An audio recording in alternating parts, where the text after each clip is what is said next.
Jai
मैं कहूँगा स्वामी जी आए, आप कहोगे भगवान आए।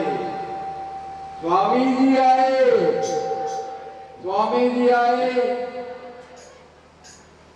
मैं आपसे एक निवेदन करना चाहता हूँ कि मैं स्वामी जी की सन्नत में करीब 2011 से आया और मैं इनसे हमेशा निवेदन करता रहा, लेकिन एक पंक्ति याद आती है मुझे, माली सीधे तो बड़ा ऋतुआ एक फल हो। बहुत दिन से करता रहा, लेकिन 8 तारीख को मेरे अनुरोध को और स्वामी जी ने स्वीकार करके मेरे असीम कृपा की, मैं धन्य हो गया। और मुझे जीवन में कभी ऐसा आनंद नहीं आया जैसा 7 दिन में आ रहा है। और स्वामी जी के जो सहयोगी मंडली है, इन लोगों के भी मैं बार बार धन्यवाद देना चाहता हूँ। और स्वामी जी से मैं कर्तव्य अनुरोध करता हूँ, आपके चरणों में मेरा कोटि कोटि प्रणाम। और जो भी कोई त्रुटि हूँ और संपन्न होने को जा रही है कथा, तो सारी मंडली और आप माफ करें, स्वीकार मैं माफी चाहता हूँ। दूसरी ओर आप लोगों ने स्वामी जी को भगवान माना है, तो आप स्वामी जी के नित्य प्रतिदिन दर्शन सिलसिला भी तो पढ़ने उसमें भी आप लोग आ रहे हो, तो आप लोग भी धन्य हो।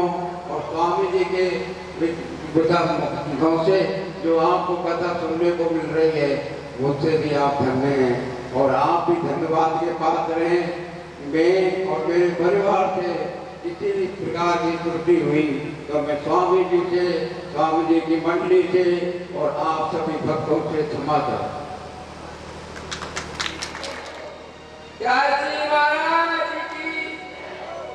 पर विराजमान मेरे गुरुदेव स्वामी जी द्रुपदा धाम, इनके चरणों में कोटि कोटि वंदन। मंच पर विराजमान संत भगवान, संगीत मंडली, विद्वानजन, माताएं बहना, बस्ती से पधारे हुए बुजुर्ग, भागवत पुराण की जो वाक्यम सुना उसमें वर्णन है कि जो 6 दिन छूट जाता है और अंतिम दिवस की कथा में जो उपस्थित रहता है उसकी पूरी कथा मानी जाती है। आप कथा को श्रोता के रूप में सुने, आनंद आएगा। और इस संसार जो मोहमाया रूपी संसार है, इससे छुटकारा पाने का एक ही माध्यम है, श्री कृष्ण के चरणों में ध्यान। भगत हीन गुण सब सुखे से, लवण बिना बहु व्यंजन जैसे। निज अनुभव में कहूँ खगेसा, बिन हरि भजन न जाए कलेसा। गुरु की महिमा कैसी है? गुरु बिन भवन दे तारे न कोई, जो बिरंच शंकर सम होई। 7 समुद्र की मछ करूं, लेखन करूं अनुराग। सब धरती कागज करूं, गुरु गुण लिखा न जाए। गुरुर् ब्रह्मा गुरुर्विष्णु गुरुर्देवो महेश्वरा, गुरु साक्षात् परब्रह्म तस्मै श्री गुरुवे नमः। सौराष्ट्रे सोमनाथम, श्रीशैले मल्लिकार्जुनम, उज्जैनां महाकालम ओंकारमहेश्वरम, वरल्यां वेदनाथं वेदारण्यां भीमशंकरम, सेतुवन्तु रामेश्वरं नागेशं धारकवने, वाराणस्यां तु विश्वशं त्र्यंबकं गौतमी तटे, हिमालये तु केदारं कुसुमेशं शिवालये। एतानि ज्योतिर्लिंगानि सायंप्रात पठेन्नर सप्तजलं कृतं पापवस्मरणेन विनश्यति। कृष्णाय वासुदेवाय हरये परमात्मने, प्रत्यक्लेशनाशाय गोविंदाय नमो नमः। मेरी वाणी को है ग्राम जनवा, कोई मेरी वाणी से त्रुटि लिखी हो उसके हृदय की गहराई में क्षमा प्रार्थी, आपका दास मनोज योगी। तो सज्जनों, अपनी क्या तक बात है, हमारे साथ में चाहे कितने ही विशेषण लग जाए, विशेषण लगाने वाले विशेषण खुद लगाते हैं, हम कितना भी मना करें फिर भी लगाते हैं। और कई कई जगह हमको संबोधित किया जाता ध्रुवघटा पीठाधीश्वर। ये बातें हमारे बिल्कुल हृदय में घुसती ही नहीं है, क्योंकि ये तीन चीजों का संकल्प बहुत पहले हो चुका है। द्रव्य विशेष, व्यक्ति विशेष और स्थान विशेष, इन तीनों से असंपृक्त रहना, ये संकल्प आज का नहीं, ये ध्रुवघटा में आने से पहले का संकल्प था। और भगवान की कृपा से वो संकल्प ज्यों का त्यों बना हुआ है, उसमें कोई कमी नहीं। तो ये बातें हमारे अंदर बिल्कुल घुसती ही नहीं है। तो सज्जनों, अभी यजमान वहां से बता रहे थे, तो मैं आपको बता दूं, आपकी इस बस्ती में मोरिया में सबसे पहले संस्कार मानो, ध्रुवघटा में भी आने का संस्कार ही मानो, लेकिन आपकी बस्ती में सबसे पहले हमको यह मौजी लाए थे। मौजी बचन सिंह जी, वो मुझे अपने साथ लाए थे। हमारे बीच में विद्यमान नहीं है, लेकिन लाए वही थे। और चेटाव ने पकड़ लिया,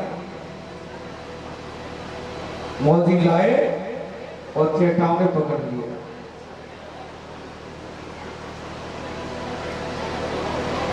तो पकड़ जानते हो चेटा की पकड़ कैसी होती है, सब जानते हैं। लेकिन सावधान हम भी रहते हैं, सावधान हम भी रहते हैं। जड़ भरत ने यही सोचा था, अपनी चतुराई और बुद्धिमानी दिखाई तो फिर पकड़े जाओगे। तो जानन में मेधावी, जानते हुए भी कि हम मेधावी हूं मैं, विद्वान हूं मैं, फिर भी वो जड़वत मोख की तरह, पागलों की तरह उन्होंने व्यवहार किया ताकि दुनिया पकड़े नहीं। प्रयास हमारा भी यही रहता है। तो सज्जनों, जैसे तैसे भगवान की कृपा से हम उस निर्बंध जगह पर हैं जहां किसी प्रकार का कोई बंधन नहीं पीठाधीश्वर होने का कोई बंधन है। पीठाधीश्वर तो उसे कहते हैं जो नाम पट्टे वाली जगह पर बैठे हों, विधिवत वन विभाग की जमीन है, सरकारी जमीन है, अपना क्या है, जब तक अन्य संस्कार है तब तक है, कोई लगाव नहीं, कोई जुड़ाव नहीं। यथासाध्य जो साधना चल रही है और हमारे साधक भी वहां उसी पद्धति से, हमारे साधक की, हमारे जो जितने भी साधक हैं उनके जीवन को देख करके मुझे लगता है संतुष्टि मिलती है, वास्तव में साधक हैं। तो सज्जनों, और हमारी यहां भी जो टीम है, मंच पर इसमें हमारे राजू शास्त्री जी एक दिन पहले ही पधारे हैं और प्राय प्रारंभ से ही जुड़ाव रहा है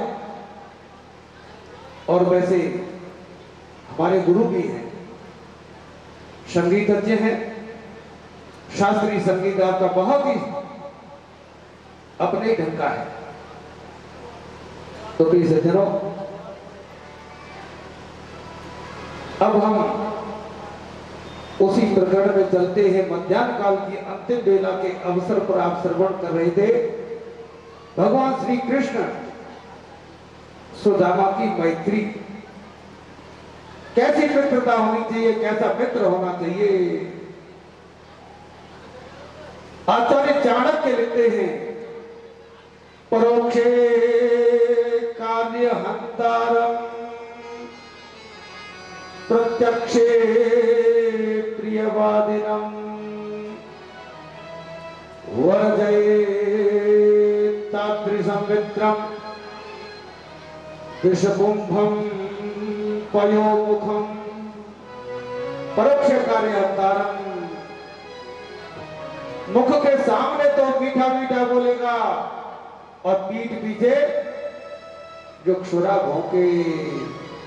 बोले ऐसा मित्र तो वैसे ही छोड़ देना चाहिए जैसे विषकुंभम पयोमुखम। जिस तरह से दूध से भरा हुआ घड़ा, विष से भरा हुआ घड़ा और ऊपर से उसमें थोड़ा दूध है, विषकुंभम पयोमुखम। ऐसे विषकुंभ को जिस तरह से त्यागना चाहिए वैसे ही ऐसे मित्र को भी त्याग देना चाहिए। मैत्री हो तो श्री कृष्ण सुदामा जैसी हो। एक तरफ तो द्वारिकाधीश है और एक तरफ पूरी विपन्नता है, लेकिन कितना सामंजस्य विचारों में। इसलिए महर्षि पाणिनि कहते हैं इमिता स्नेहने, इमिता से ही मित्र शब्द बनता है। जहां स्नेह न हो, मान लो हमारी आपकी मित्रता है, अपनी अपनी गोपनीय बातें, मित्र से कोई बात छुपाई नहीं जाती, सारी बातें खुल करके कह देते हैं। कभी कोई किसी बात को लेकर के अनबन हुई, मतभेद हुआ, तो तुम्हारी जगह पर हमारी जगह पर। लेकिन धर्म कहता है जो गुह्य बातें हैं उनको नहीं खोलना चाहिए। लेकिन जो तुच्छ लोग होते हैं वो इन बातों पर ध्यान नहीं देते। वो कहते हैं अब देखूंगा, अब तेरे रहस्यों को खोलूंगा, अब तेरी पोल खोलूंगा कि तूने जो जो मेरे को बताई है ना, अब तेरे को मैं घसीटूंगा। तो ये पाप है। मित्रता थी ही नहीं, यही माननी चाहिए कि मित्रता तो थी ही नहीं, किन्हीं कारणों से हुई और वो कारण दूर हुआ, मित्रता गई। तो सज्जनों, सुदामा जी को इतना वैभव प्राप्त हुआ, लेकिन थोड़ा सा भी अभिमान नहीं आया। परित्यक्त असंपृक्त रहते हुए, गृह शास्त्र में होते हुए भी उससे असंपृक्त रहे और अंत में भगवत धाम की प्राप्ति हुई। तो सुखदेव जी कहते हैं परीक्षित, श्री कृष्ण को आज ब्रजमंडल छोड़े हुए पूरे 100 वर्ष व्यतीत हो गए। कुरुक्षेत्र जिसे सीमंत पंचक क्षेत्र कहते हैं, वसुदेव जी ने बड़ा भारी यज्ञ किया। उसमें बड़े बड़े ऋषि, बड़े बड़े ज्ञानी, अमलात्मा महात्मा पधारे, कुंती भी पांडवों के साथ पधारी। तो ब्रजमंडल से गोपियां भी आई, राधा रानी जी आई, राधा रानी भी आई और माता कुंती भी पांडवों के साथ पधारी। अलग अलग तंबू डेरे लगाए गए। भगवान की भी अपनी समस्त पत्नियों पुत्रों के साथ, पोतों के साथ पधारे।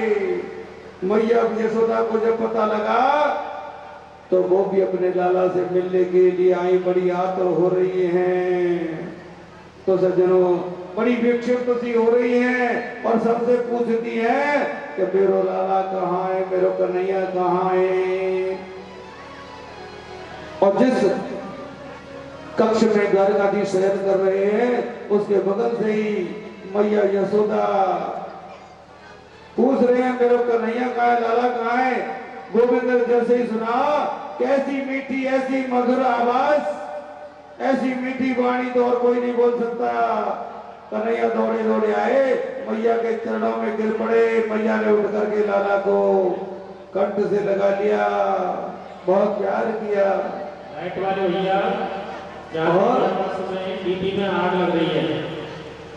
लाइट वाले जहाँ पे भी मेरी आवाज सुन रहे हैं, टीवी में आग लग रही है बहुत तेज। तो मैया यशोदा लाला को निहार रही है, कृत्य कृत्य हो रही है, धन्य धन्य हो रही है।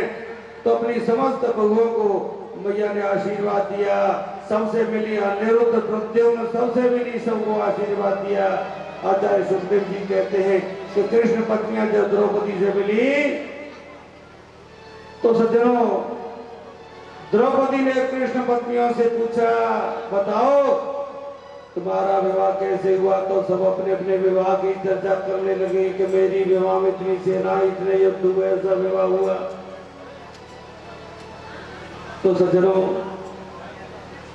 और लेकिन वही कृष्ण पत्नियां कन्हैया से बोली कि हमने सुना किशोरी जी भी यहाँ आई हैं, हम दर्शन करना चाहती हैं। भगवान ने कहा जरूर दर्शन करना चाहिए, लेकिन खाली हाथ नहीं जाना। तो कृष्ण की पत्नियां सुंदर स्वर्ण के लोटे में गरम गरम दुग्ध भर करके ले गई। तो राधा रानी जी का सौंदर्य है ना, वो नैसर्गिक सौंदर्य है, कोई सजावट नहीं।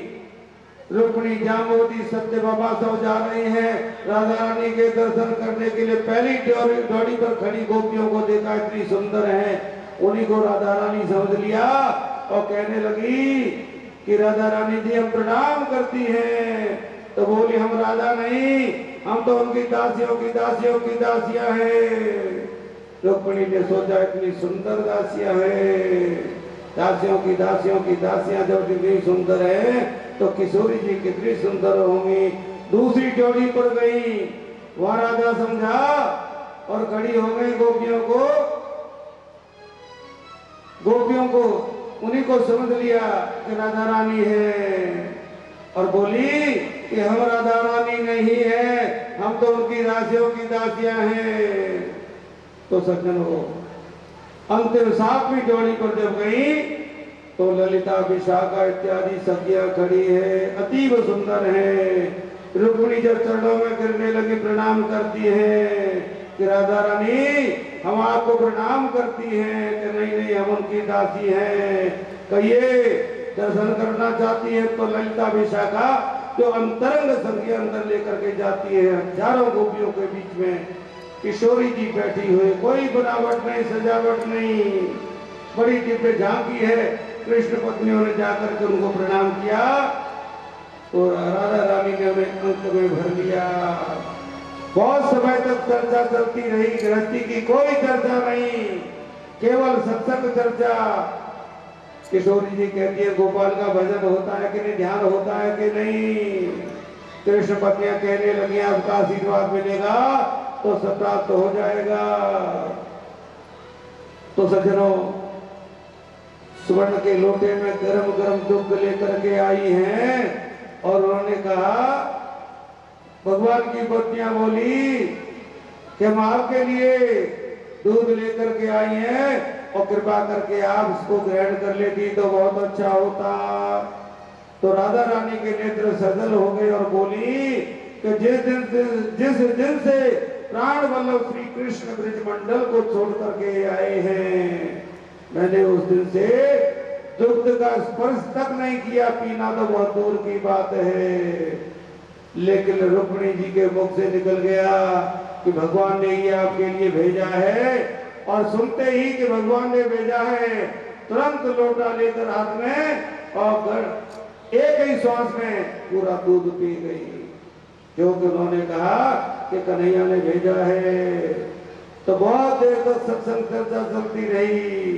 वहां से कृष्ण पत्नियां लौट करके भगवान के पास पहुंची तो भगवान के चरणों को देखा, भगवान के चरणों में छाले पड़े हुए हैं। रुक्मिणी बोली आप कहीं गए क्या? बोले कहीं नहीं गए। जब कहीं नहीं गए तो आपके पैर में छाले कैसे? बोले तुम्हारी देन है ये। कन्हैया बोले ये तुमने ही किए हैं। किशोरी राधा को तुमने जो गरम गरम दूध पिलाया है ना, तो उनके हृदय में ही तो मेरे चरण है। तो सज्जनों, मेरे चरणों का वास उनके हृदय में है और मेरे हृदय में किशोरी राधा के चरणों का वास है। तो रुक्मिणी जी तो गदगद हो गई और राधा जी के चरणों की प्रार्थना करने लगी। तो इस तरह से राजा परीक्षित बड़े गदगद हो रहे हैं। आज सुखदेव जी एक सुंदर बात कहते हैं कि राजन वसुदेव जी ने जब यज्ञ किया तो यज्ञ के बाद में नंदो गोपश्च गोप्यश्च गोविंद चरणाम्बुजे मनाक्षिप्तम पुनरुत मनीषा मथुराम जयुः। अपने गोविंद को मन में बारंबार धारण करके ब्रजवासी लौट करके चले गए। ब्रजवासियों का कृष्ण के प्रति संबंध है, बिना संबंध जुड़े भक्ति हो नहीं सकती। और जो भी संबंध चाहिए लेकिन वो संबंध दृढ़ होना चाहिए। आचार्य सुखदेव जी कहते परीक्षित तुम कितने भाग्यवान हो, पुण्यात्मा हो, श्री कृष्ण के साथ तुम्हारे तीन संबंध हैं। राजा बोले कौन कौन से संबंध हैं गुरुवर? बोले एक संबंध तो वो ईश्वर अंश जीव अविनाशी चेतन अमल सहज सुख राशि सो माया बस भयो गुसाई बंध्यो कीट मरकट की नाई। ईश्वर का संबंध जीव से है, ईश्वर के अंश हैं, अंशी वाला ये संबंध तो हमारा है ही। और तीसरा संबंध ये है कृष्ण ने तुम्हारी माता के गर्भ में जाकर के तुम्हें बचाया। और तीसरा संबंध ये परीक्षित कि तुम्हारी दादी जी जो सुभद्रा थी वो श्री कृष्ण की सगी बहन थी। तो ये संबंध तीन तुम्हारे संबंध हैं भगवान श्री कृष्ण के साथ। तो सज्जनों, परीक्षित ने कहा भगवान एक बात बताओ, एक प्रश्न करना चाहते हैं। बोले क्या? पूछो। बोले देवासुर मनुष्येषु ये भजन्त्य शिवम शिवम प्रायस्ते धनिनो भोजा न तु लक्ष्म्या पदिम हरिम। ये बात बताओ, देवताओं में, मनुष्यों में, गंधर्वों में जो लोग भगवान विष्णु की पूजा करते, उपासना करते हैं, वो निर्धन देखे जाते हैं। और भगवान शंकर की जो उपासना करते हैं वो अमीर ज्यादा होते हैं। जो लोग लक्ष्मीपति नारायण की उपासना करते वो गरीब होते हैं। शंकर जी को अपने रहने की जगह नहीं, पेड़ के नीचे है, जगह है तो द्वार नहीं, द्वार है तो दीवार नहीं, और शिव जी के पास अपने रहने का स्थान नहीं। उनकी उपासना करने वाले बड़े श्रीमान देखे जाते हैं। और जिन नारायण के चरणों में लक्ष्मी का वास है उनकी पूजा करने वाले गरीब क्यों? सुखदेव जी बोले वैसी ऐसी बात तो नहीं है राजन, तुम समझ नहीं पाए। वैसे तो नारायण शंकर में कोई भेद नहीं, शिव ही नारायण, नारायण ही शिव है। भगवान ने जब रामेश्वरम की स्थापना की तो रामेश्वरम की स्थापना जब हो गई तो राम जी से पूछा गया कि रामेश्वर का क्या अर्थ होता है? तो बोले रामस्य ईश्वर रामेश्वर, अर्थात जो राम के ईश्वर हैं वो रामेश्वर है। शंकर जी शिवलिंग से प्रकट हो गए। बोले नहीं, अर्थ तो मैं बताऊंगा क्या अर्थ होता है। बोले राम ईश्वरो यस्य स रामेश्वर, राम है जिसके ईश्वर उसको कहते रामेश्वर। लेकिन बोले नहीं, ब्रह्मा जी आए और ब्रह्मा जी बोले कि तुमसे भी नहीं आता तो मैं करूंगा कि रामश्चासौ ईश्वरश्च रामेश्वर।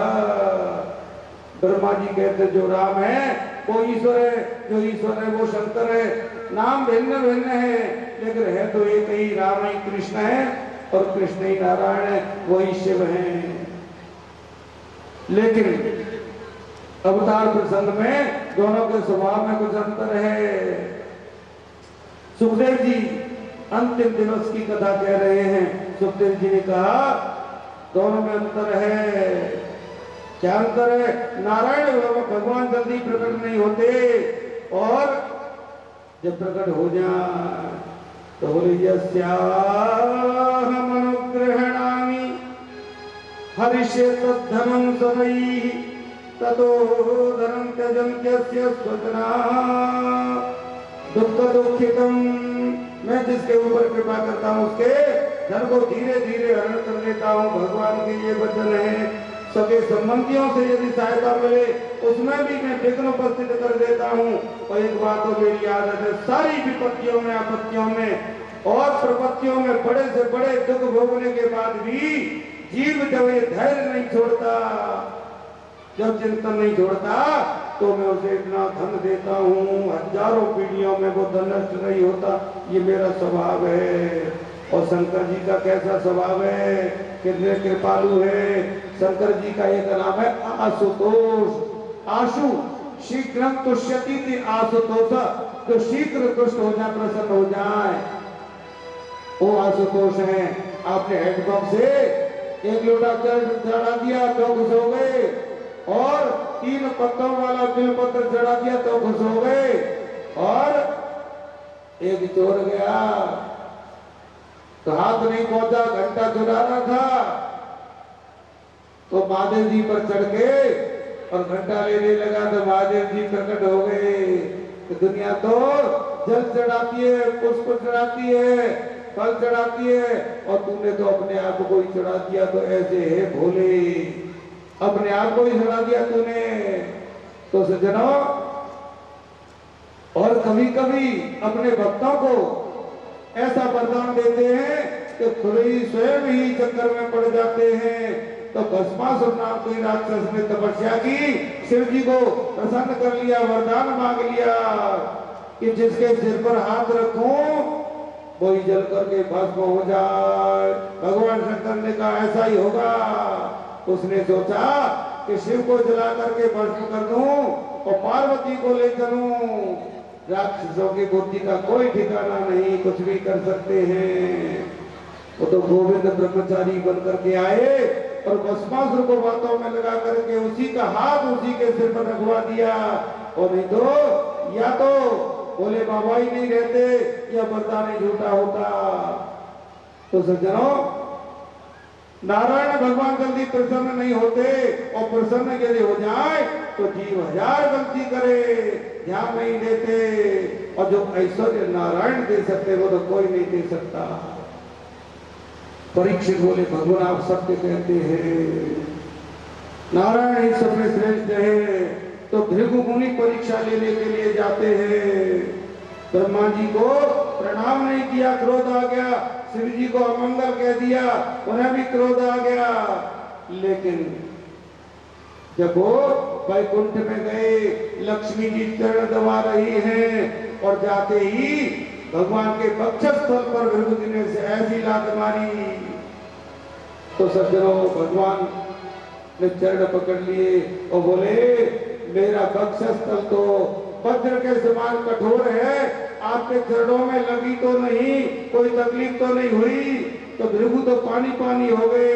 ऐसा कृपा का सागर, ऐसा दयालु भगवान मैंने नहीं देखा। तो नारायण ही सर्वोत्तम है। इधर अर्जुन अपने अभिमान को नहीं टाल सके, और उसका परिणाम ये हुआ कि ब्राह्मण के पुत्रों की को बचा नहीं पाए। लोकालोक पर्वत पार करके भगवान गए और ब्राह्मण के पुत्रों को ला करके दिया, अर्जुन के यश को बढ़ाया। परीक्षित भगवान समय समय पर अपने प्रियजनों को उपदेश देते हैं। भगवान श्री कृष्ण अपनी स्वधर्मा सभा में बैठे हैं। पुत्रों से बोले पुत्रों, यदुवंशियों को श्राप लगा है। वसुदेव जी बड़े उदास रहते हैं। देव श्री नारद जी का आगमन हुआ नारद जी को देखते ही वसुदेव जी ने स्वागत किया, चरणों का वंदन किया। वसुदेव जी ने बड़ा स्वागत किया। नारद जी बोले, राजन आजकल आप उदास क्यों होता रहता है? लेकिन सत्य कहता हूँ, मुझे लगता है मानव शरीर मेरा व्यर्थ नहीं गया। जीवन का एक एक पहलू मैंने व्यर्थ गंवा दिया। अब चौथा पैर आ गया है। बोले, राजन जो प्रश्न आपने मुझसे पूछा है ना, वही प्रश्न नवयोगेश्वरों से राजा जनक ने पूछा था। दुर्लभो मानुषो तत्रापि दुर्लभम मन्ये वैकुंठे, उसमें भी सबसे दुर्लभ आप जैसे वैकुंठनाथ भगवान के प्रेमियों का दर्शन। कृपा करके बताइए कल्याण का मार्ग क्या है? भागवत धर्म जिसे हम कहते हैं उसकी परिभाषा क्या है? तो ये ईश्वर बड़े प्रसन्न हुए और बोले, यो ये वही भगवता प्रोक्ता उपाया लब्धये अंजपुंसाम अविदिशाम विद्धि भागवतान। आत्मा के कल्याण के परमात्मा ने सबसे प्रथम जो उपदेश किया उसको भागवत कहते हैं। और भागवत धर्म की जो परिभाषा है, बोले वो 3 धर्म है। आरंभ होता है विश्वास से, विश्वास, संबंध और समर्पण। मध्य होता है संबंध में और अंत होता है समर्पण में। परमात्मा के प्रति विश्वास पूरा करें और संबंध जोड़ें और सब कुछ समर्पित कर दें। तो सज्जनों, यद करोसि यदस्नासि यज्होसि तदाति यत् मय्यर्पित मनो बुद्धि ययात्मा संप्रसीदति। तो जीवन में जो भी तुम करते हो सब मुझे समर्पित कर दो। नव योगेश्वर कहते, कायेन वाचा मनसेन्द्रियैर्वा बुद्ध्यात्मना वानुसृत स्वभावात् करोमि यतः सकलं परस्मै नारायणायेति समर्पयेत्। शरीर वाणी से मन इंद्रियों से जो कुछ भी किया जाता है वो सब परमात्मा को तो वो धर्म चलेगा कैसे? इसलिए विश्वास तो फलदायक। कण कण में जो परमात्मा को देखता है ऐसा दृढ़ विश्वास हो। श्री कृष्ण गोविंद हरे मुरारी, हे नाथ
मथुरा के तारे, हे राधे राधे।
तो परमात्मा का कण में सर्वत्र विश्वास है, ऐसा दृढ़ विश्वास होना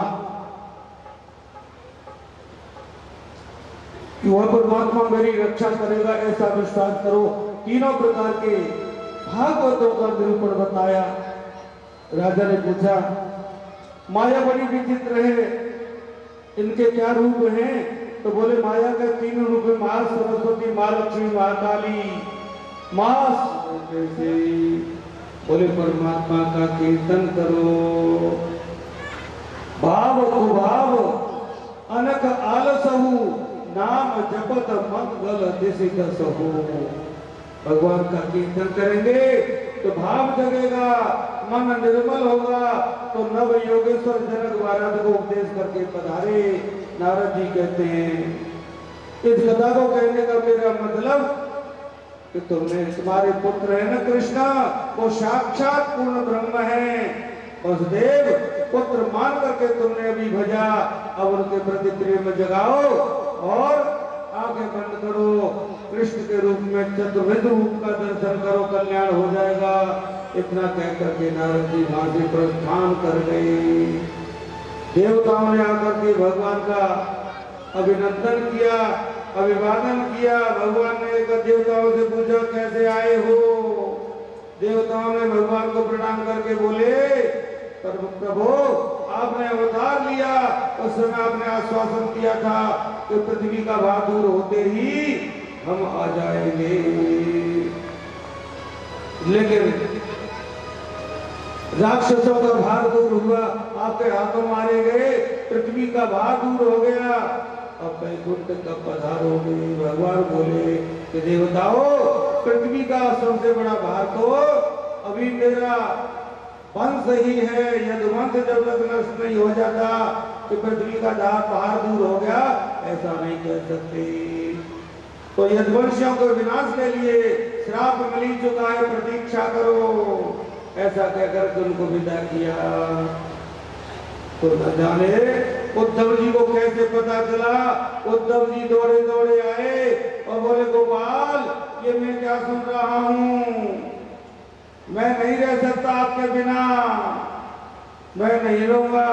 कन्हैया ने कहा, उद्धव मेरा कहीं जाना नहीं होता, कहीं आना भी नहीं होता। जब मैं दिखाई नहीं देता हूँ ना, लोग कहते भगवान चले गए, इसलिए वास्तव में मेरा कहीं भी आना जाना नहीं होता। उद्धव ने कहा, गोपाल कलयुग आ रहा है, लोगों की प्रवृत्तियां इतनी बिगड़ जाएंगी, कलयुग में शीघ्र आपसे मिलने का साधन क्या है, कृपा करके बताइए। भगवान बोले, एक चीज को पाने के लिए और दूसरी को छोड़ना होगा, यही मिलने का मेरा साधन है। बोले हम समझे नहीं। कन्हैया ने कहा संसार से वैराग्य और मेरे प्रति अनुराग यही मुझसे मिलने का साधन है। जब तक संसार से वैराग्य नहीं होगा और मेरे प्रति अनुराग नहीं होगा, मुझसे मिलना कैसे होगा। उद्धव ने कहा वैराग्य की परिभाषा क्या है? तो बोले मरकट वैराग्य, सुनसान वैराग्य और सच्चा वैराग्य। मरकट वैराग्य, घर में जरा सी कोई खटपट हुई तो वैराग्य आ गया और बोले मुझे बुढ़ापा आ गया है, मैं कमाता नहीं हूं, इसलिए मेरी कोई सेवा नहीं करते। और कभी शिकायत होती भोजन में नमक ज्यादा डाल दिया, कभी शक्कर ज्यादा डाल दी। बोले ज्यादा इसी तरह का यदि करोगे ना तो घर द्वार छोड़ करके हम चले जाएंगे। तो सज्जनों, और कहता है कि तुम लोग मेरी सेवा ठीक से नहीं करते, मेरा ख्याल नहीं रखते, तो मैं चला जाऊंगा सब छोड़ छाड़ करके। लेकिन बेटा कहते पिताजी गलती हो गई, अब गलती नहीं होगी, लेकिन फिर भी नहीं मानते और कहाँ चले जाते हैं। इस क्षेत्र के लोग ज्यादातर कहाँ जाते हैं? ध्रुव घटा, और रूस करके वहीं पहुंच जाते हैं ध्रुव घटा। बोले एकांत में स्थान है, व्यवस्था सब है ही, ना कोई खटखट किसी तरह की, शांति से वहीं रहेंगे और जल्दी पता भी नहीं लगेगा घर वालों को, जिनको होने नहीं लगता। तो जिनको रूसना होता है ना, रूस करके वहीं पहुंचते हैं। तो बात समझ में आ जाती है। हम पूछते कैसे आए हो? बोले महाराज अब तो छोटी मोटी कुटी आवाज लेती रख लो, अब तो भजन करेंगे। हम समझ जाते हैं जरूर कोई न कोई खटपट हुई है, इसलिए आए, कोई वैराग्य थोड़े हुआ है। लेकिन वहां तो प्रातः काल से लेकर के सायं काल तक वहां तो साधना ही साधना है, साधना की कमी थोड़ी है। और जब साधना में लगाते हैं तो फिर घर की याद आती है। लेकिन अब घर जाएं कैसे? घर तो बोल के आए हैं और लौट के नहीं आएंगे। रूस के आए थे और धमकी दे करके आए थे कि लौट के नहीं आएंगे। लेकिन यहाँ भी देख रहे हैं, यहाँ तो साधना ही साधना, सुबह से शाम तक। और वहां तो आराम से चैन की बंसी बज रही थी, सिकी सिकाई मिल रही थी आराम से। लेकिन यहाँ तो साधना ही साधना है। तो फिर जाए तो जाए कैसे? तो पहुंचे, घर पहुंच गए। घर वालों ने पूछा कैसे आ गए? अरे तुम्हारी परवाह मैं नहीं करता, लेकिन ये नाती है ना, नाती, ये नाती की याद आ गई इसीलिए आ गया, तुम्हारी क्या परवाह करूं। इसको कहते हैं मरकट वैराग्य। और दूसरा होता है शमशान वैराग्य। किसी व्यक्ति की मृत्यु हो गई, लेकर शमशान भूमि में जाते हैं, मन में बड़ा वैराग्य होता है कि मर गया बेचारा, क्या ले गया, कुछ नहीं ले गया, ऐसे ही एक दिन हमको भी मरना पड़ेगा। तो पूरी गीता ऊपर से नीचे तक घूमती रहती है। और जैसे ही चिता जला करके घर आए, फिर वही 84 का चक्कर शुरू। और बोले तीसरा सच्चा वैराग्य होता है, सच्चा त्याग कबीर का, जो मन से किया उतार, जिसका मन मैला भया वो तो डूब गया मन था। सच्चा त्याग तो वास्तविक अंदर से ही होता है। उद्धव, अंदर से होने वाला जो वैराग्य है, और जब वो प्रस्फुटित होता है तो फिर वही संन्यास है। उद्धव ने तुरंत भगवान के चरण पकड़ लिए। बोले आप तो योग के स्वामी हैं, अधीश्वर है गोपाल। मान लो मैंने घर बार त्याग दिया, सर्वस्व छोड़ करके वन में चला गया, बैरागी बन गया और संन्यास ग्रहण कर लिया, लेकिन संन्यास धर्म का पालन करते हुए मुझे कैसे रहना चाहिए? सन्यासी के लक्षण क्या है? तो भगवान कहने लगे, उद्धव जो प्रश्न तुम हमसे कर रहे हो ना, वही प्रश्न एक सन्यासी से यदु महाराज ने किया था। हम यदुवंशियों के पूर्व राजा यदु, एक बार यदु महाराज घूमते फिरते वन में गए और जाकर के एक सुंदर दृश्य देखा। एक वृक्ष के नीचे मोटा ताजा हृष्ट पुष्ट बलिष्ठ एक महात्मा पड़ा है। वहां जाकर के ऐसी अटपटी बातें कही, यदि कोई छोटा मोटा होता ना तो श्राप दे देता, लेकिन दत्तात्रेय जी तो भरे पूरे हैं। दत्तात्रेय जी से पूछा, यदि महाराज ने बाबा क्या खाते हो, बड़े मोटे ताजे हो, 5-5 कोस तक कोई गांव धाम नहीं, कोई रहने की जगह नहीं, आपका कोई शिष्य भी नहीं, लेकिन आप बड़े हृष्ट पुष्ट दिखाई देते हो। तो सज्जनों, यदि कोई सामान्य साधु होता, छोटा मोटा होता, आग बबूला हो जाता। दत्तात्रेय जी तो भरे हुए हैं। और यदि महाराज से मुस्कुरा करके बोले, संति में गुरवो राजन बहवो बुद्ध्युपाश्रिता यदा बुद्धिमुपादाय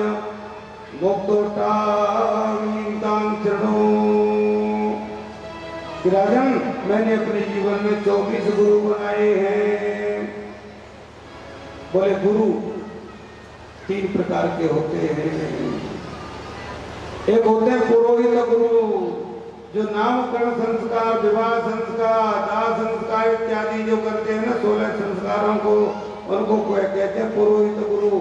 पुरे अग्रे हितम इच्छति पुरोहित, यजमान का जो आगे आगे हित सोचे उसे पुरोहित कहते हैं।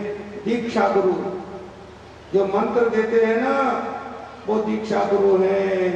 दत्तात्रेय जी ने कहा, जिनसे कोई शिक्षा प्राप्त हो वो शिक्षा गुरु है। तो शिक्षा गुरु मैंने 24 बनाए हैं।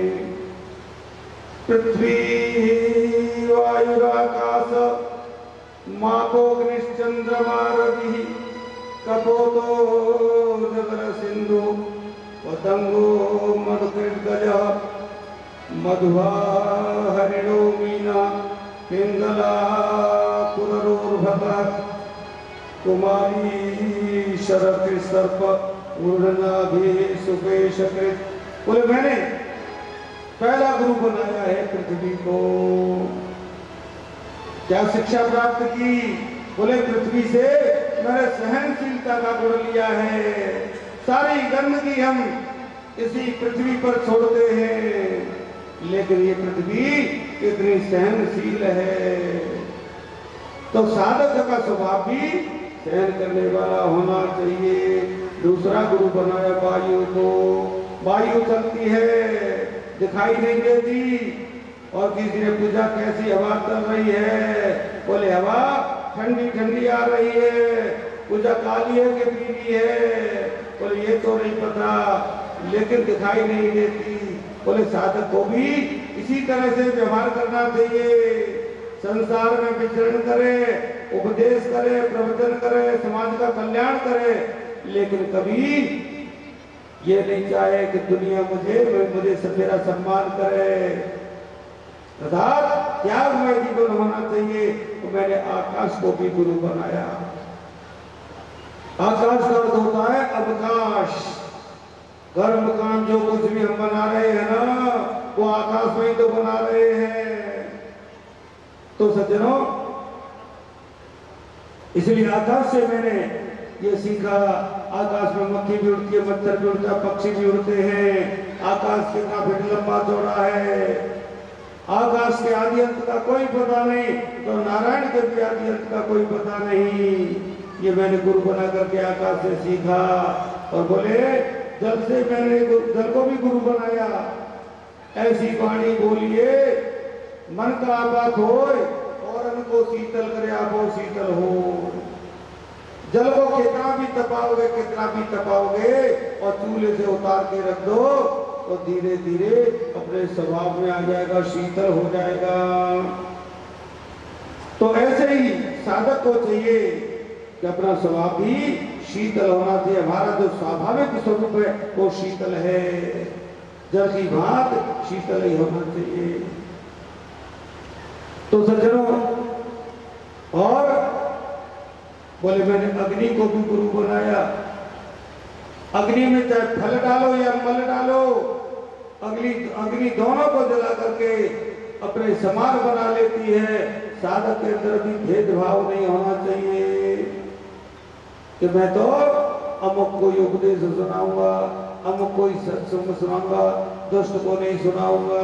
बोले सज्जन हो या दुष्ट हो, दोनों को ही भेदभाव रहित होकर के सत्संग श्रवण कराना चाहिए, दोनों का कल्याण करना चाहिए। और मैंने चंद्रमा को गुरु बनाया, चंद्रमा से भी मैंने शिक्षा प्राप्त की। यदु से कह रहे दत्तात्रेय जी, प्रतिपदा के दिन चंद्रमा छोटा होता है, दूज के दिन थोड़ा बड़ा होता है, और तीज के दिन थोड़ा और बड़ा होता है। आते आते चंद्रमा का आकार पूरा गोल हो जाता है। वास्तव स्थिति है, चंद्रमा न कभी घटता है और न कभी बढ़ता है। ये तो कलाएं हैं, वो छोटी बड़ी होती रहती हैं। आत्मा न जन्म लेती है न मरती है, ये मैंने चंद्रमा से सीखा है। मैंने सूर्य को भी गुरु बनाया है। जैसे सूर्य की समान दृष्टि है, फल और फल पर समान दृष्टि से किरणें पड़ रही हैं, साधक को भी समदृष्टि रखनी चाहिए। तो सज्जनों, और बोले मैंने कबूतर को भी गुरु बनाया। कबूत कश्चनारण्ये कृतनीडो वनस्पतो कपोत्या भार्यया साध मुवास कथिते समा। एक कबूतर अपनी पत्नी बच्चों के साथ बड़े आनंद से रह रहा था। एक दिन अपने बच्चों को छोड़ करके कबूतर और कबूतरनी दोनों चले गए। पीछे से आया बहेलिया, उसने अन्न के दाने बिखेर दिए और जाल फंसा दिया, जाल बिछा दिया। अन्न के दाने चुगने के लिए कबूतर के बच्चे आए और जाल में फंस गए। कबूतरनी लौट करके आई और देखने लगी कि मेरे बच्चे जाल में फंस गए हैं। जब बच्चे ही चले गए तो बाहर रह करके मैं क्या करूंगी, वो भी जा करके फंस गई। इतने में कबूतर आ गया। कबूतर ने देखा मेरे बच्चे चले गए, पत्नी चली गई, मैं ही रह करके क्या करूंगा, तो वो भी फंस गया। तो कबूतर से मैंने गुरु बना करके सीखा, एवं कुटुंब शांतात्मा द्वंद्वाराम पदत्रिवत्। गृहस्थी के प्रति यदि आकर्षण करेंगे तो कबूतर की तरह मुंह में फंस जाएंगे। इसलिए साधक को सारी दुनिया उसका घर है और कोई उसका अपना नहीं। बोले मैंने अजगर को भी गुरु बनाया। अजगर करे न चाकरी, पंक्षी करे न काज, दास मलुका कह गए सबके दाता राम। अजगर कभी किसी चाकरी नहीं करता, पड़ा रहता है, मिल गया तो अच्छा, नहीं मिल गया तो अच्छा। ऐसे ही साधक को भी ऐसा ही होना चाहिए। तो मैंने अजगर को भी गुरु बनाया और मैंने सागर को भी गुरु बनाया। सागर जैसे गंभीर होता है, ऐसे ही साधक को भी गंभीर होना चाहिए। और जब तक साधक गंभीर नहीं होगा तो समाज का कल्याण नहीं कर सकता। यदु ने कहा, एक बात पूछू भगवान, आप अकेले क्यों रहते, विवाह क्यों नहीं किया? दत्तात्रेय जी बोले कि संत को, साधक को स्त्री से सदा दूर रहना चाहिए। बोले दृष्ट्वा स्त्रियं देवमायां तद्भावैरजितेन्द्रियः प्रलोभितः पतत्यन्धे तमस्यग्नौ पतंगवत्। मैंने पतंगे को गुरु बना करके शिक्षा ग्रहण की। जिस तरह से पतंगा अग्नि जलती हुई देखता है ना, तो मंडराने लगता है और जल करके राख हो जाता है, उसे कुछ मिलता नहीं। ऐसे ही साधक को भी स्त्री से दूर रहना चाहिए, अन्यथा वो पतंग की तरह जल करके राख हो जाएगा। और मैंने भौरे को भी गुरु बनाया। मैंने शिक्षा प्राप्त की।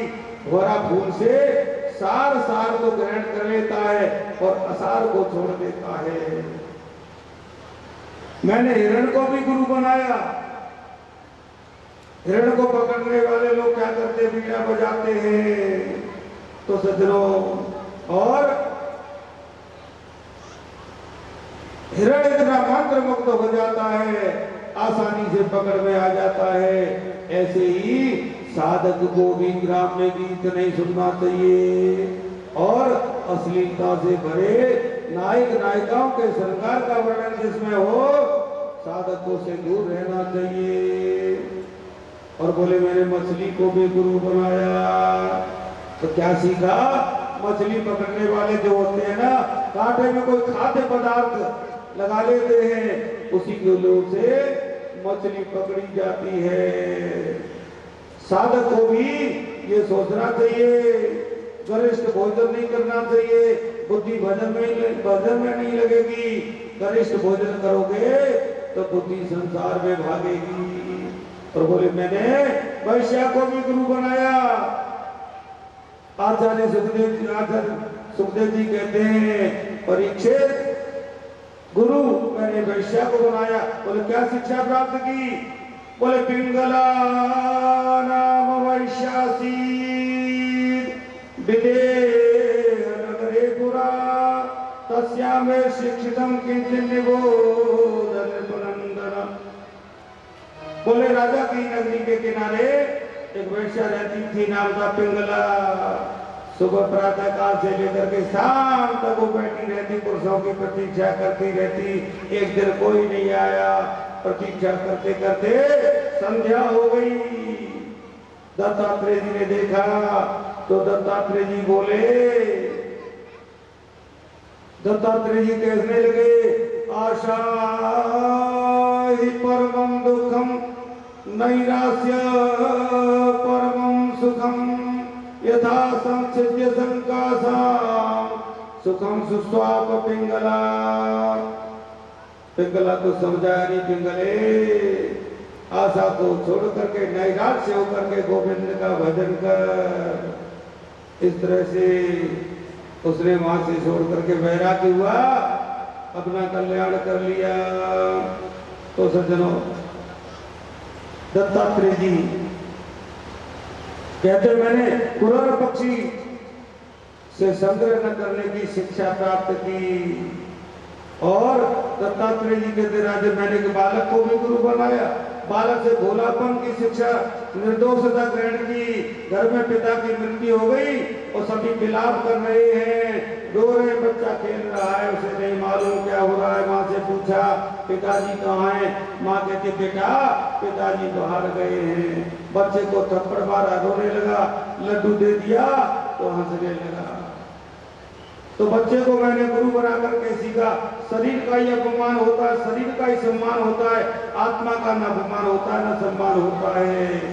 यदु महाराज ने दत्तात्रेय जी से पूछा, आप अकेले क्यों रहते हो, शिष्य क्यों नहीं?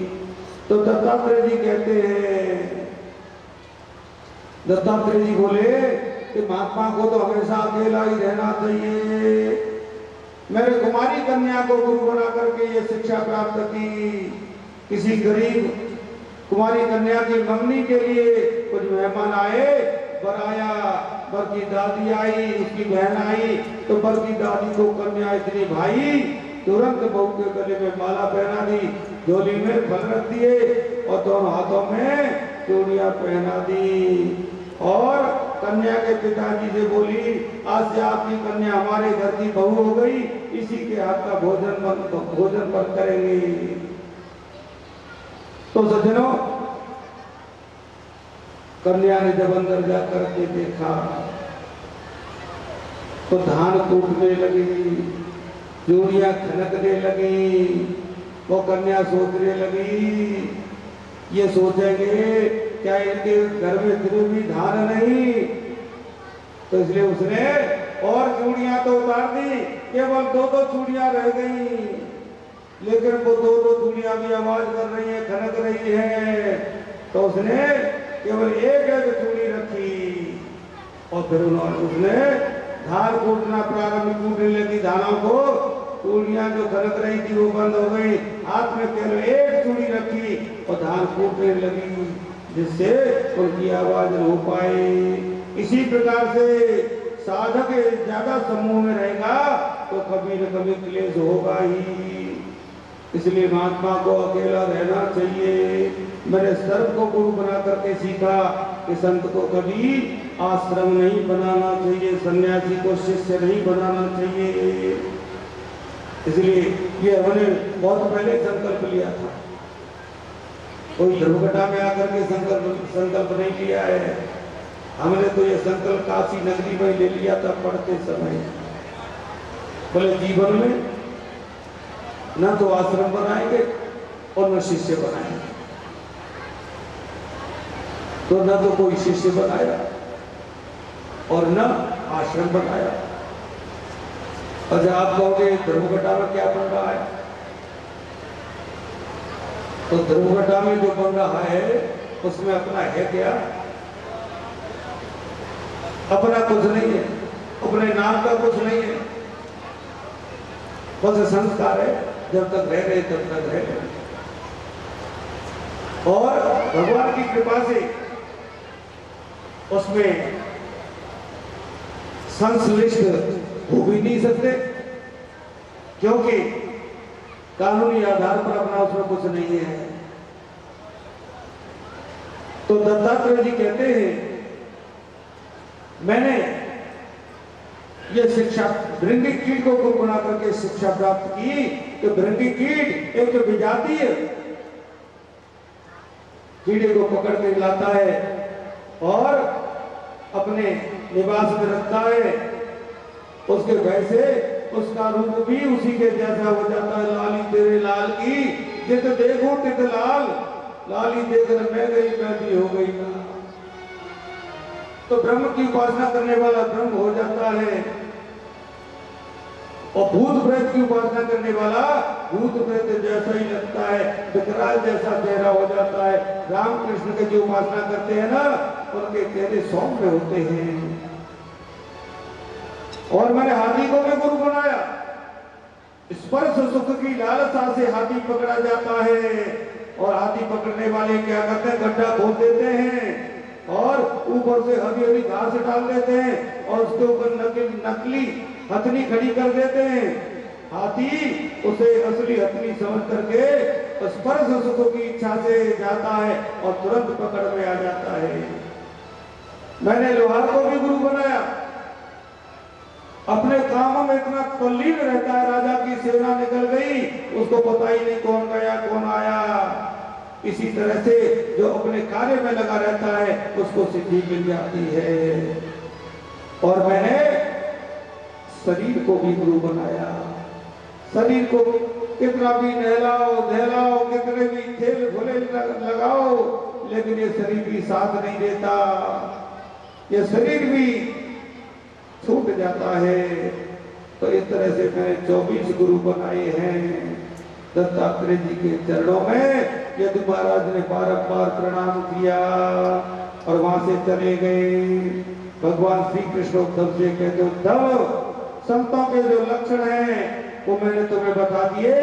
और कहने लगे, चारों युगों में सतयुग में हूँ, चारों वेदों में साम वेद में हूँ, अक्षरों में अकार में हूँ, मंत्रों में ओंकार में हूँ, कायों में हविर्धानी में हूँ, और हाथियों में ऐरावत हाथी में हूँ। जितनी भी धातु है उनमें मैं सोना हूँ, कंचन हूँ, मणियों में पद्मराग हूँ, और कवियों में शुक्राचार्य हूँ, और बृहस्पति ब्रह्मनिष्ठों में हूँ, और पुरोहितों में वशिष्ठ मेरा ही नाम है, भक्तों में प्रहलाद असुर भी मैं ही हूँ, और प्रेमियों में अर्जुन मैं ही हूँ, और मनुओं में स्वयं मनु हूँ, और स्त्रियों में शत्रुपा में हूँ, और मेरे ज्ञानी भक्तों में उद्धव तुम भी मैं ही हूँ। उद्धव क्या सुनना है, सुनने के बाद चिंतन करो, मनन करो। ये मैं तुम्हें बताना चाहता हूँ। वो निशा सब सुहनिहारा, देख स्वप्न अनेक प्रकारा। हम सोते हुए स्वप्न देखते हैं, लेकिन स्वप्न कभी सत्य होता है क्या? उद्धव ये संसार भी सपना है, सत्य तो केवल मैं हूं, मेरा नाम है। आत्मा सत्य, बाकी सब झूठा है। इसलिए सत्य के द्वारा सत्य को प्राप्त करो, चिंतन करो, और पतिनाथ धाम जा करके तपस्या करो। चिंतन करना मैं मिल जाऊंगा, इतना कह करके भगवान मौन हो गए। इधर यदुवंशियों की बुद्धि बिगड़ गई, ऐसी बुद्धि बिगड़ी एक दूसरे पर वार करने लगे। कृष्ण बलराम जब समझाने लगे तो उनके ऊपर भी मारने के लिए दौड़े। ऐसी बुद्धि बिगड़ी। कन्हैया ने बलराम से कहा भैया अब तो यही होना है, इसलिए वहां से चल करके ऊंचे टीले पर चढ़ गए। प्रभास क्षेत्र में लड़ते लड़ते यदुवंशी आ गए। आग्नेयास्त्र पाशुपतास्त्र सभी समाप्त हो गए और लोहे का मूसल जो पीस करके समुद्र में फेंका था ना, उससे उसके किनारे ऐर का नाम की घास उत्पन्न हो गई, तलवार की तरह जिसका पत्ता है, उसी को उखाड़ उखाड़ करके एक दूसरे पर वार करने लगे। तो सज्जनों, और उद्धव जी तो बद्रीनाथ धाम जाने की तैयारी करने लगे, इसलिए बच गए। तो 99 लाख से अधिक जिनकी संख्या है वो सब युद्ध में मारे गए। 10-5 ही बचे होंगे यदुवंशी। बलराम ने भगवान श्री कृष्ण के चरणों में प्रणाम किया, बोले आपके चरणों का सेवक हूँ, शेषनाग हूँ। इस लीला में बड़ा भाई बन करके आया। पल भर में ही शेष का रूप धारण करके सागर क्षीर सागर में चले गए। जिस मूसल को समुद्र में पीस करके फेंका था, उसका एक टुकड़ा मछली निकल गई। मछली को मार करके उसके टुकड़े को बहेलिये ने बाढ़ पर चढ़ा लिया।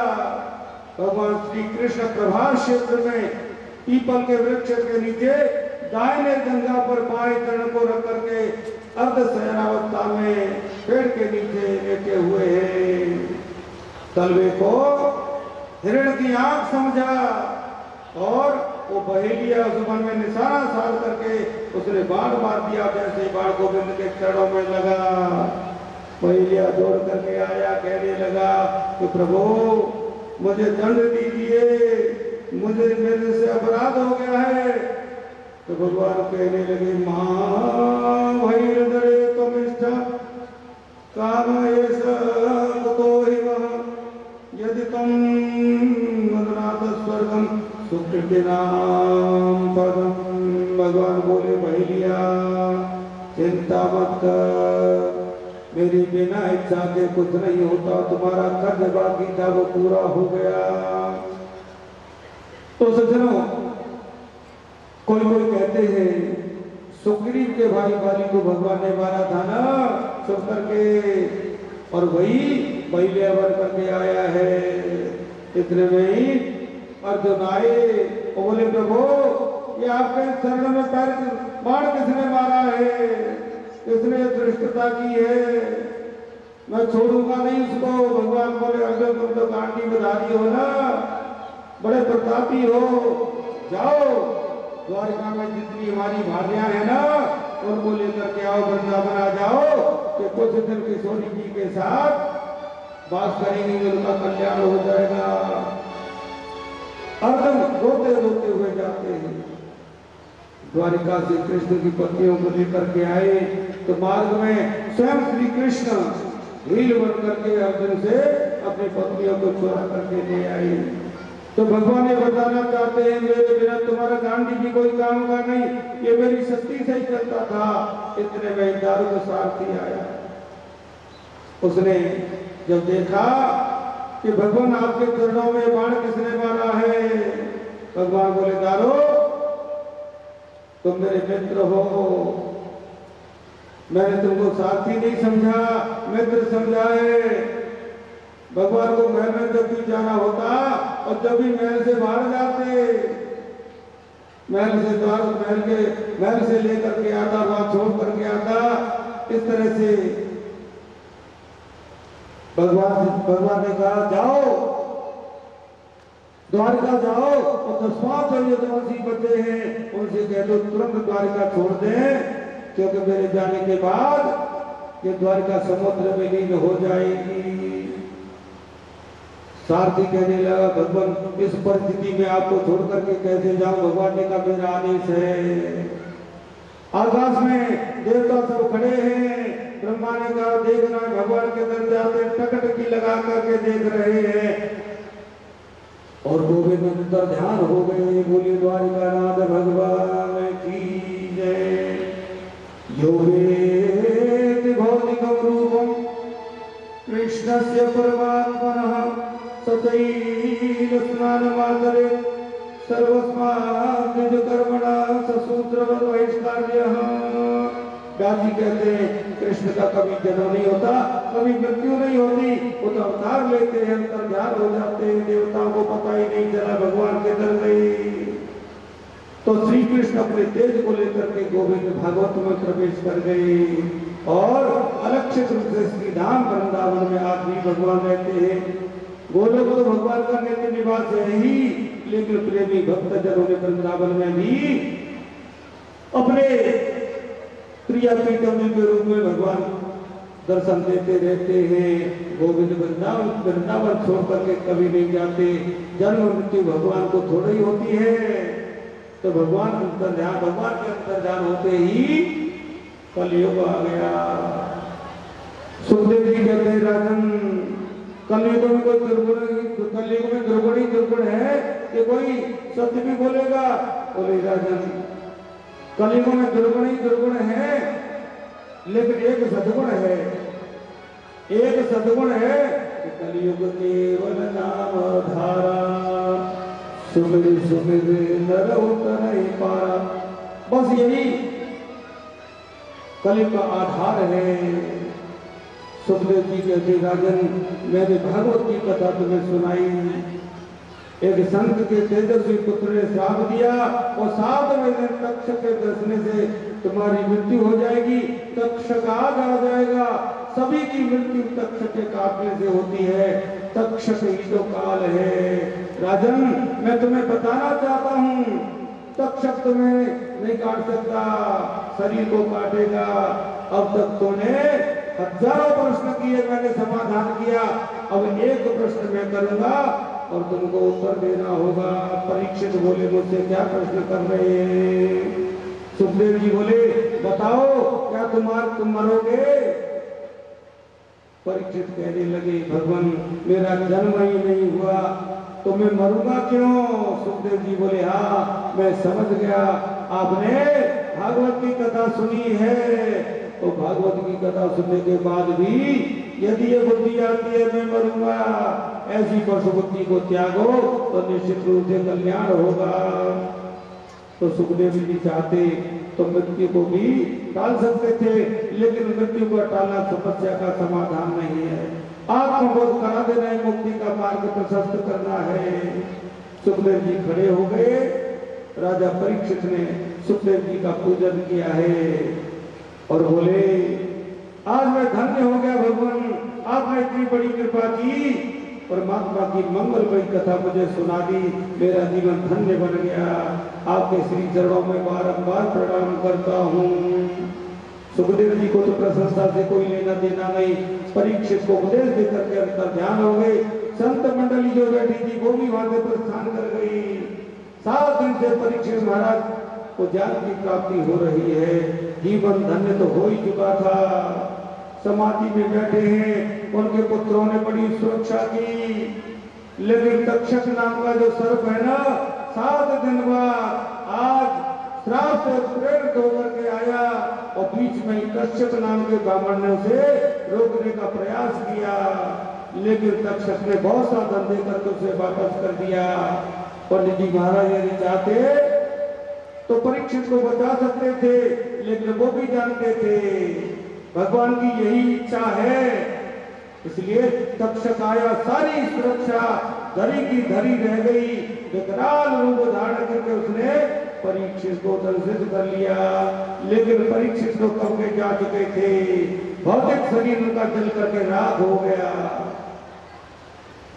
असारे संसारे विषयति ससंगा कुलधिया, क्षणार्थं क्षेमार्थं पिबत सुखगाथा कुलसुधां, किमर्थं व्यर्थं भो व्रजत कुपथे कुत्सित गते, परीक्षे साक्षी यत्र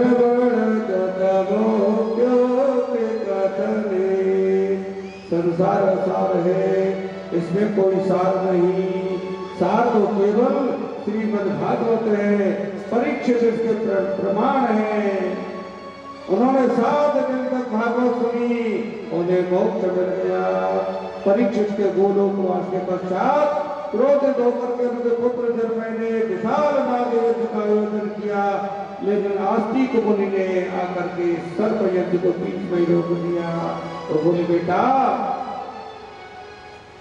हिंसा के बदले हिंसा मत करो, गोविंद का कीर्तन करो। स्वयं का ऋषियों से सूत जी पूछ रहे ऋषियों, मार्कंडेय मुनि ने जो प्रलय देखा, हमने सुना मार्कंडेय मुनि तो हमारे समकालीन संत हैं, उन्होंने जो प्रलय देखा वो कैसा प्रलय था? सूत जी बोले, मार्कंडेय ने जो प्रलय देखा वो माया प्रलय था, माया कृत प्रलय था। परमात्मा ने उन्हें माया का प्रलय दिखाया, सारी दुनिया जलमग्न हो गई। मार्कंडेय पानी में डूब गए, ऊपर नीचे होते रहे और उस जलाशय में विशाल वटवृक्ष को देखा तो गदारविंदे पदारविंदम मुखारविंदे विनिवेशयन्तम् तस्य पत्रस्य पुटेशयानं बालं मुकुन्दं मनसा स्मरामि। करारविंद चरणारविंद के अंगुष्ठ को जो मुख में दे रखे हैं और वट के पत्ते पर जो शयन करने वाले गोविंद को हम प्रणाम करते हैं। तो सज्जनों, भगवान ने मुखारविंद को खोल करके आकर्षण किया। मार्कंडेय जी उनके उदर में चले गए, गर्भ में जाकर के सारी दुनिया को देखा और भगवान ने जोर से प्रश्वास किया तो बाहर आ गए पानी के बाहर। मार्कंडेय जी बोले, प्रभु मुझे प्रलय नहीं देखना, मुझे तो अपना सुंदर रूप दिखाइए, कृपा कीजिए। तो सज्जनों, भगवान ने शिव की भक्ति का वरदान दिया। तो श्रीमद् भागवत में 10 सर्ग हैं, 10 लक्षण हैं। सर्ग, विसर्ग, स्थान, पोषण, ऊती और मनवंतर कथा, ईशान कथा, निरोध, मुक्ति और आश्रय। सुखदेव जी महाराज कहते हैं, परीक्षित प्रथम स्कंद में सुखदेव जी परीक्षित के जन्म का प्रसंग है। उनकी स्तुति, भीष्म स्तुति, राजा परीक्षित की सभा में सुखदेव जी के आगमन इत्यादि का वर्णन है। और द्वितीय स्कंद में सत्योमुक्ति, क्रममुक्ति का वर्णन, ब्रह्मा जी की उत्पत्ति, चतुश्लोकी भागवत की व्याख्या। तृतीय स्कंद में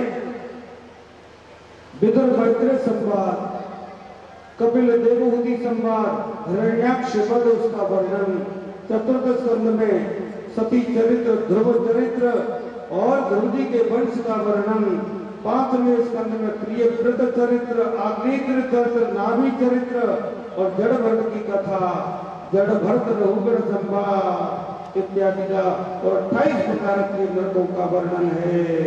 और 6वें स्कंद में अजामिल उपाख्यान, गुरु हत्या और उसका परिणाम, मर्द गढ़ों की उत्पत्ति। और 7वें स्कंद में प्रहलाद चरित्र, नरसिंहदेव की कथा। 8वें स्कंद में गजेंद्र उपाख्यान, समुद्र मंथन, 52 चरित्र, मत्स्यावतार की कथा। 9वें स्कंद में सूर्य वंश और श्रीराम चरित्र का वर्णन, चंद्रवंश, वामन चरित्र का वर्णन, मत्स्यावतार की कथा। 9वें स्कंद में सूर्य वंश और श्रीराम कथा, चंद्रवंश इत्यादि का निरूपण। 10वें स्कंद में श्री कृष्ण की लीलाओं का विस्तार से वर्णन, गोकुल लीला, वृंदावन लीला, मथुरा लीला, द्वारिका लीला इत्यादि का वर्णन। और अंत में भगवान की करुणा की कथा। 11वें स्कंद में नव योगेश्वर संवाद, कृष्ण उद्धव संवाद और यदुवंशियों को श्राप लगने की कथा, यदुवंशियों का परस्पर में संहार और भगवान का स्वधाम गमन, उद्धव जी का बद्रिकाश्रम गमन। और 12वें स्कंद में कलयुग के दुर्गुणों का वर्णन और महिमा का वर्णन। उसके बाद सुखदेव जी का परीक्षित को अंतिम उपदेश, मोक्ष जन्मजय का सर्व यज्ञ करना, आस्तिक मुनि के द्वारा उनको समझाना, मार्कंडेय ने जो माया का प्रलय देखा उसका संक्षिप्त वर्णन और अंत में सारा। सूत जी महाराज कहते हैं निम्न यथा देवा नामच्युतो यथा वैष्णवानां यथा संभूत्वा पुराणानामिदं तथा। कहने वालों में गंगा श्रेष्ठ है, देवताओं में अच्युत कृष्ण श्रेष्ठ है, वैष्णवों में शंकर जी श्रेष्ठ है, पुराणों में श्रीमद् भागवत सबसे श्रेष्ठ है, सर्वोत्तमा है। क्षेत्राणां चैव सर्वेषां यथा काशी अनुत्तमा तथा पुराण व्रातानां श्रीमद् भागवतम द्विजा। क्षेत्रों में जैसे काशी श्रेष्ठ है, पुराणों में भागवत सर्वोत्तमा है, भागवत पुराणों का तिलक है, वैष्णवों का परम धन है, परमहंसों की संहिता है, भक्ति ज्ञान वैराग्य की त्रिवेणी बहती है। इसमें भागवत रूपी त्रिवेणी में जो अवगाहन करे उसको गोविंद मिल जाते हैं। और अंत में जिनका नाम की संकीर्तन सभी पापों का क्षय कर देता है, जिनको किए गए प्रणाम सभी दुखों को शांत करते हैं, उन परमात्मा को श्री हरि को हम बारंबार प्रणाम करते हैं, बारंबार वंदन करते हैं। नाम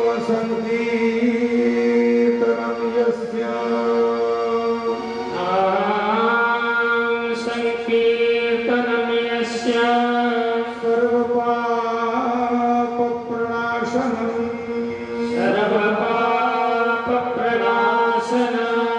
प्रणामो दुःख शमनः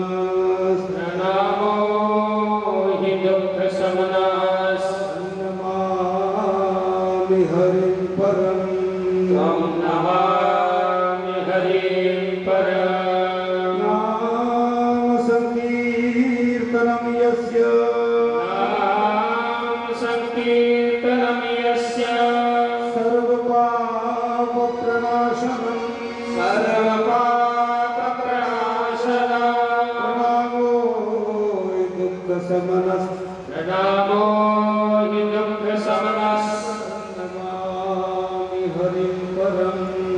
नमामि हरिं परं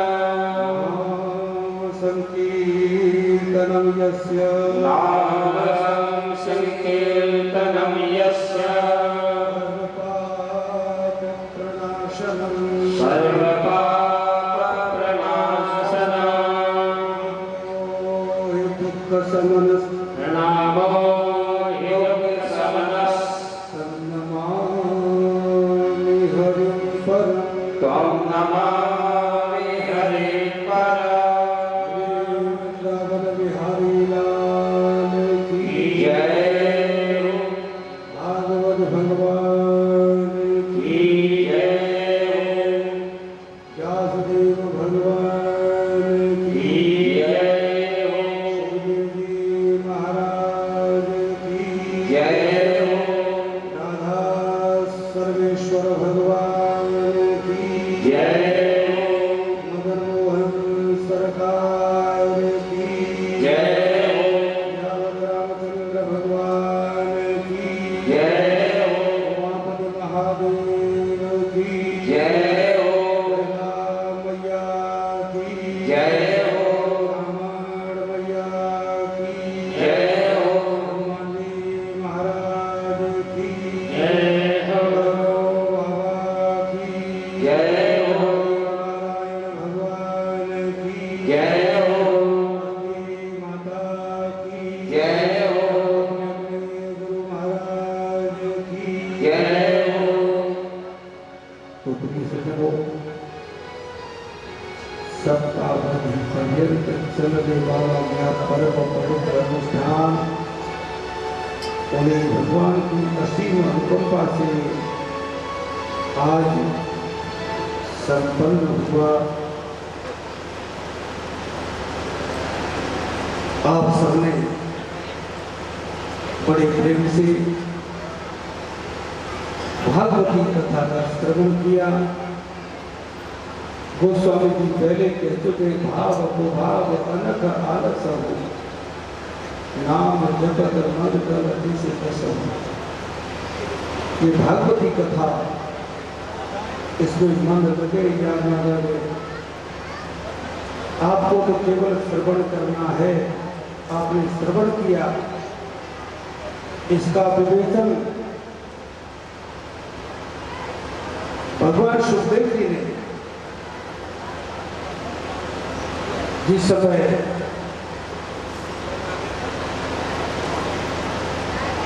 षष्ठम स्कंद में इसका विवेचन किया है। जैसे कोई सर्पदंश से प्रभावित हो जाता है, बिच्छू काट लेता है तो व्यक्ति पीड़ित होता है, लेकिन झाड़ फूंक करने वाले उस पीड़ा को दूर कर देते हैं। और वो पीड़ित व्यक्ति केवल सुनता है और सुनने से जिस तरह से सर्पदंश से जो व्यक्ति पीड़ित है उसकी पीड़ा दूर होती है, तो आपने सप्तावधि पर्यंत कथा का श्रवण किया। और हमारे यजमान महाशय पहले भी बीच बीच में कभी कभी आयोजन की उनके मन में भावना होती थी, लेकिन होता तो तभी है जो भगवान की इच्छा होती है। इस समय तो मेरा भी विचार नहीं था, क्योंकि हम भी टूटे फूटे पड़े हैं।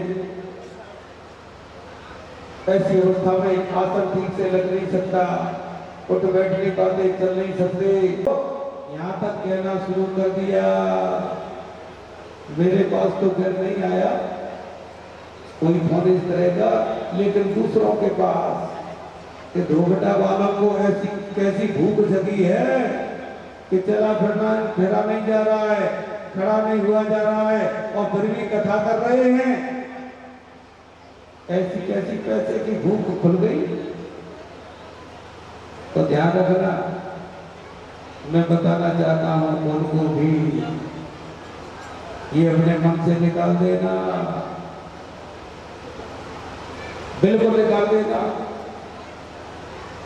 यदि यही भूख होती तो धर्म घटा में आकर के नहीं बैठते। जिन जगहों को, जिन आश्रमों को जो हमारे अपने ही गुरु स्थान है, उनको मैंने इसी उद्देश्य से जोड़ा था। यही संकल्प था। व्यक्ति विशेष, द्रव्य विशेष और स्थान विशेष से असंपृक्त रहना। तो यदि यही भूख होती तो धर्मघटा में नहीं बैठे होते, कोई धाम में बैठे होते। और ऐसा नहीं है कि हम सीधे घर से निकल करके धर्मघटा में ही आ गए हों। धर्मघटा से पहले तो कि वृत्ति इसी तरह की बनी रहे, कहीं कोई आकर्षण न हो, न बुद्धि में हो और न मन में हो। और जब तक ये शरीर है तो कहीं न कहीं तो ये शरीर रहेगा ही। तो सज्जनों, श्री धाम जैसे, श्री धाम वृंदावन जैसी जगह में और मोक्षदायिनी काशी जैसी नगरी में बने हुए स्थान, सारी व्यवस्थाएं सुलभता से, सहजता से मुझे प्राप्त हो रही थी। लेकिन करबद्ध निवेदन करके बोले नहीं, कहीं भी बंधन में नहीं रहना है, निर्बंध होकर के रहना है। तो इसलिए ये कथाएं भी जो हो रही है ना, कथाएं भी जो हम कर रहे हैं, वो स्वेच्छा से नहीं, ये तो भगवान की ही प्रेरणा समझो, भगवान की ही कृपा समझो, ये हो रही है। अन्यथा अपने मन में तो ये आता ही नहीं, क्योंकि साधना से ही हमको समय नहीं मिल पाता। बिना कथाओं के ही ऐसी व्यस्तता रहती है कि कोई व्यक्ति आ जाए तो हम समझते हैं बात कैसे करें, समय कहाँ है। तो मैं समझता हूँ ये भगवान की अतीब कृपा है। तो हमारे परीक्षित यजमान माते कलुआ राम जी और उनके सुपुत्रों ने, कुटुंब परिवार वालों ने, सभी ने हमारी मंडली और हमारी स्वयं की बड़े तन मन धन से जो सेवा की है, और हमारे श्रोता बंधुओं ने बड़े धैर्य से कथा का श्रवण किया है।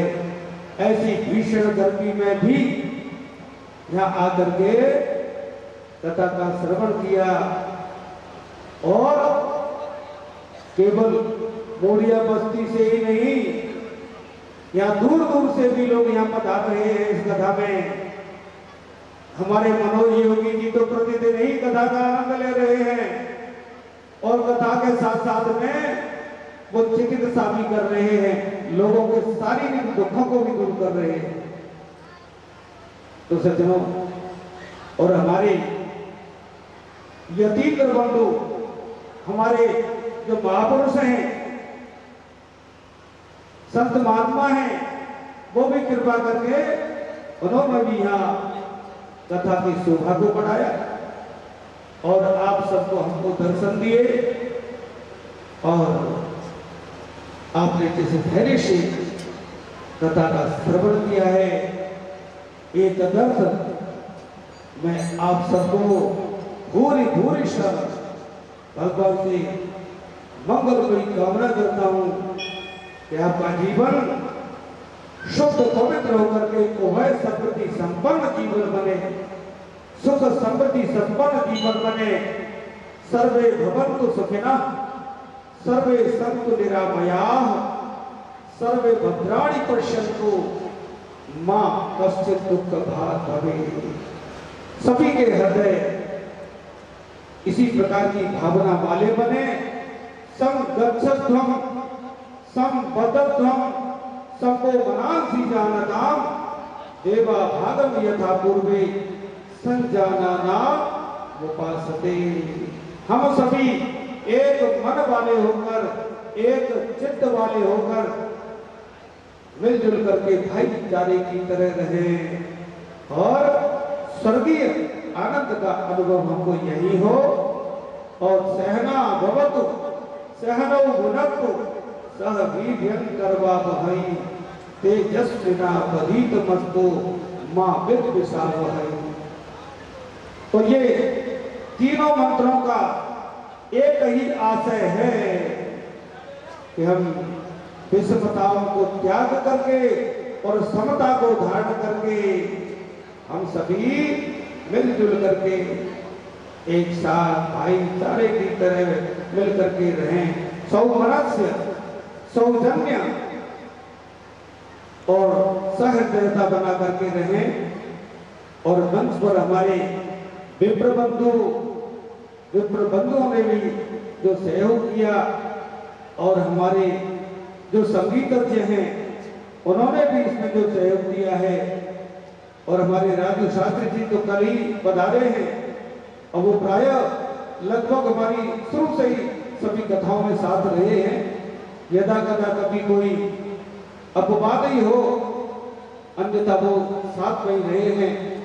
और ध्वनि वादक और जो लाइव चलाने वाले हैं, इन्होंने भी इस कार्यक्रम में बहुत ही अच्छी तरह से सहयोग दिया है। और बस्ती माता मुड़िया सब कोई हम मंगलमयी एक कामना करते, पत्र कामना करते हैं कि हम सभी ऐसे कार्यक्रम हमारी नगरी में होते रहे, साधु संतों का आगमन होता रहे, जिससे हम सुपथ पर चलते रहे, सुपथ पर चलते हुए अपने जीवन को हम सर्वांगीण विकास को प्राप्त होते हुए अपने जीवन को सार्थक बनाए, हमारे जीवन का कल्याण हो।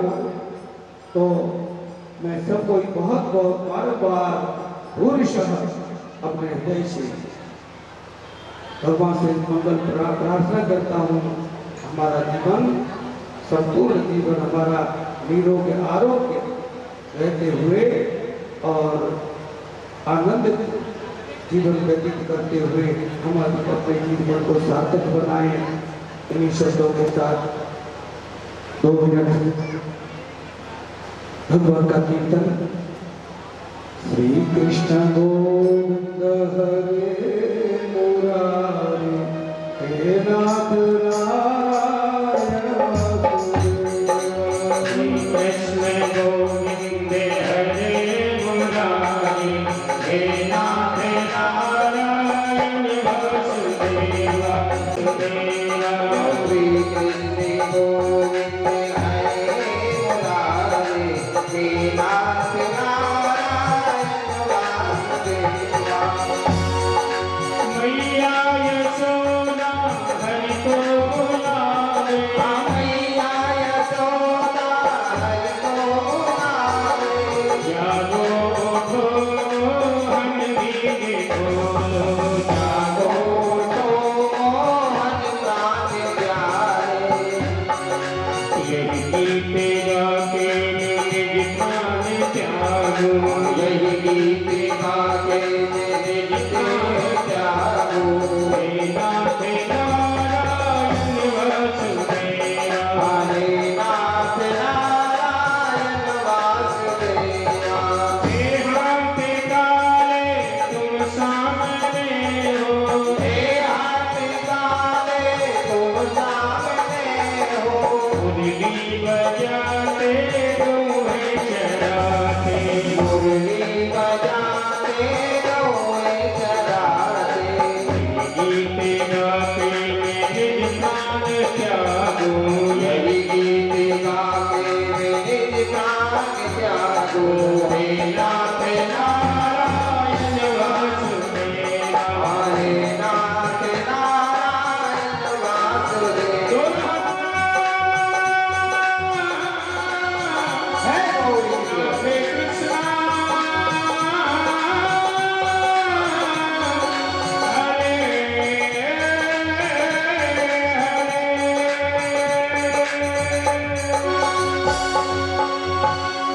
वृंदावन बिहारी लाल की जय।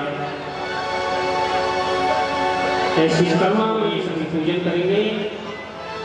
यजमान महाराज जी ने बताया कि सभी आज कथा का स्वामी जी के मुखारबिंद से और संपूर्ण हो चुकी। इसलिए सुखदेव जी को विदा करने के लिए उस उस कमरे में पहुंचे बारह गाँव के तट पर, ताकि विदाई के बारे में विचार विमर्श किया जाए। और दूसरा निवेदन ये है कि आप लोग 7 दिन तक लगातार आते रहे और हमको अनुग्रह करते रहे।